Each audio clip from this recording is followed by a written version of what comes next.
welcome back to this Free for All Friday edition. Focal Point in the FR Talk. Brian Fisher is my name. A couple of quick items before we get back to the phones. Here's a TSA agent who's written a book about his time as a serial groper at our nation's airports, and he said, "Your worst fears about us were true."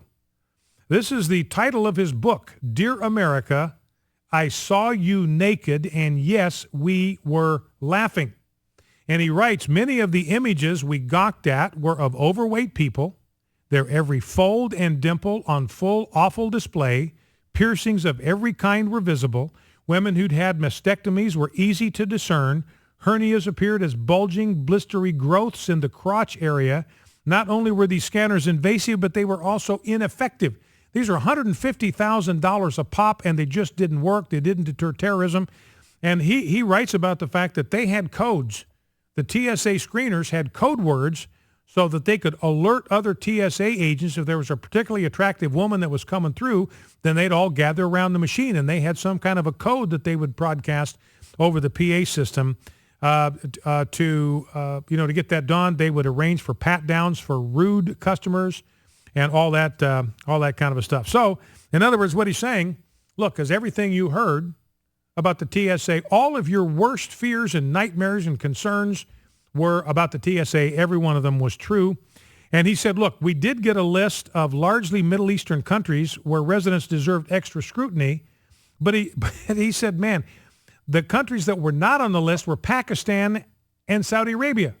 And those are two countries we have the most to fear from for politically correct reasons. Those nations were not on the list where tourists deserved extra scrutiny. And remember, 9/11, 15 of the 19 9/11 guys, hijackers, were from Saudi Arabia. So TSA, just shut that thing down, hand over security to the airlines. Who's got more interest in keeping airplanes from getting blown out of the sky than the airlines? Let them handle their own security. Another story here about Democrats basically conceding defeat in the House. In other words, the Democrats have said, look, there's no way we're going to retain the House. They're doing the numbers. They're looking at what's happening with Obamacare, plunging popularity. There's no way we're going to take back the House. So they're pulling their money out of the House races, the big donors now, and putting them into Senate races, because what they're telling us is they are desperately afraid that they are going to lose the Senate. Now, we've got this deal with the IRS, and I got a couple of sound bites from Ted Cruz I want to play, and then we'll go to the phones, 888-589-8840. You know, we had this deal 80 days ago, 8 months ago, plus. It was revealed that the IRS had been persecuting Tea Party groups, withholding 501c3 tax-exempt status from them, ignoring the legal deadline. They have a legal obligation to give a response in like 270 days.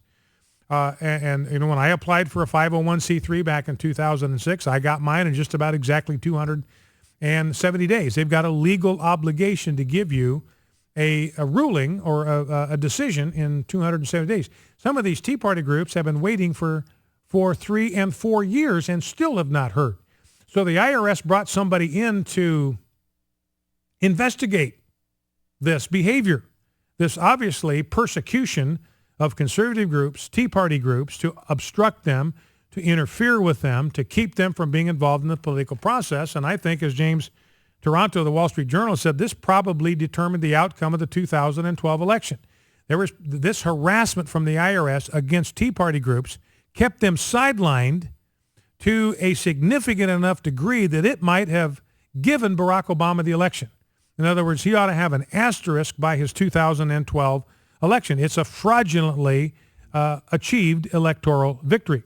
So Ted Cruz has got Eric Holder, the Attorney General, for a hearing at the Senate yesterday, and he's asking Eric Holder, and the person that was appointed to investigate was a big-time Obama donor. Was a major donor to Barack Obama's campaign.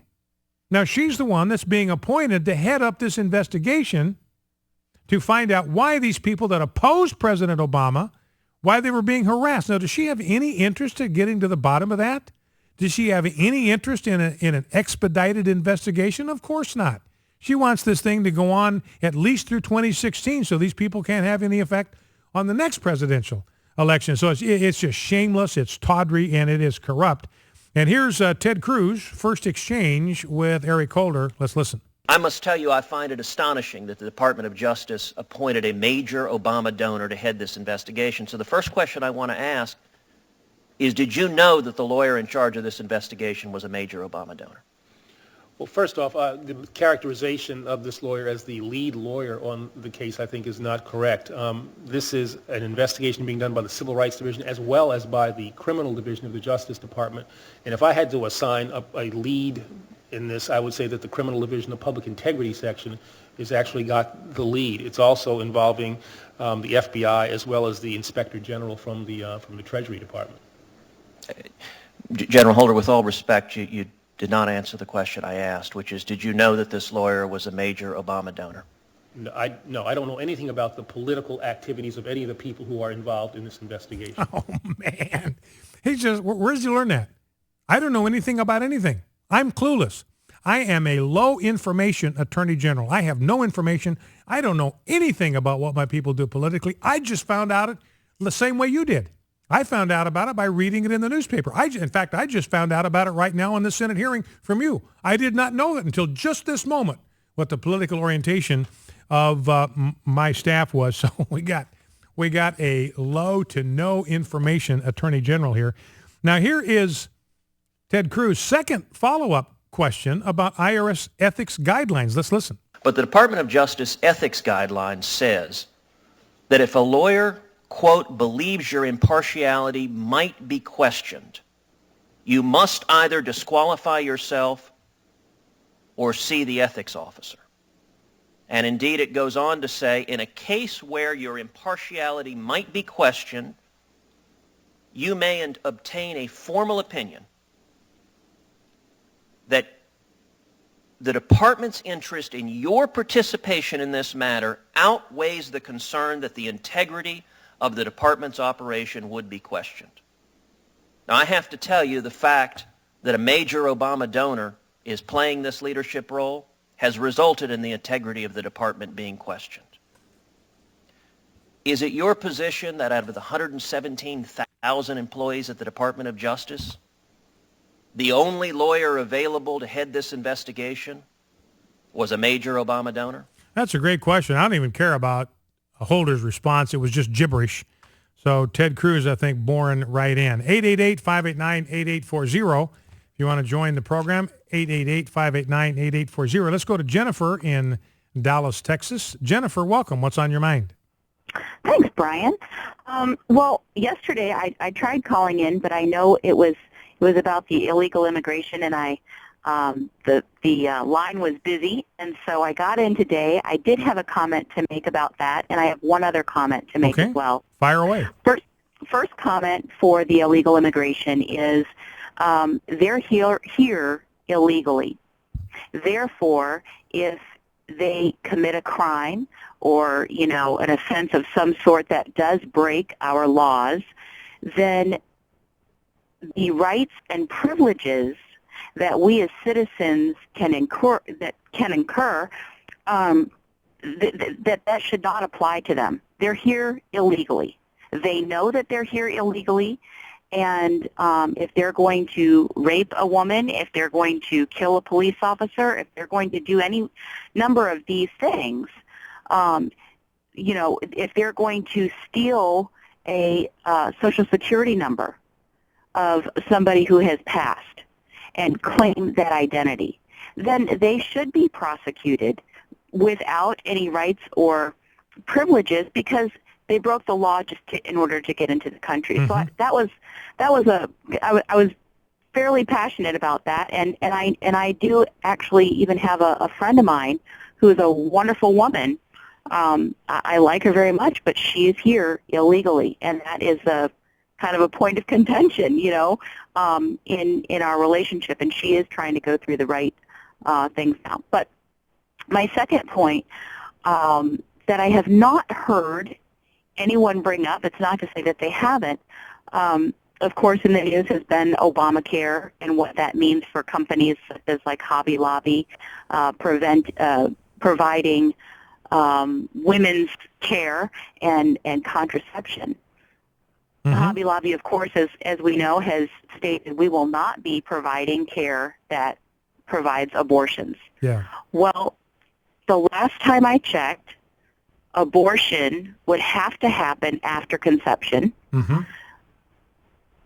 If it is called contraception, that would mean to, not have conception. Prevent conception. Contraception, such as birth control. Whereas abortion is life-ending. Conception has already happened. Yeah. So how can that be even part of contraception? Yeah. It's Well, it's like an oxymoron. and that's a great question, Jennifer. And this goes clear back to 1965, where the American the American College of Obstetricians and Gynecologists, I forget, that's close to the exact name. It's ACOG is the abbreviation. They actually changed the definition of pregnancy from conception to implantation.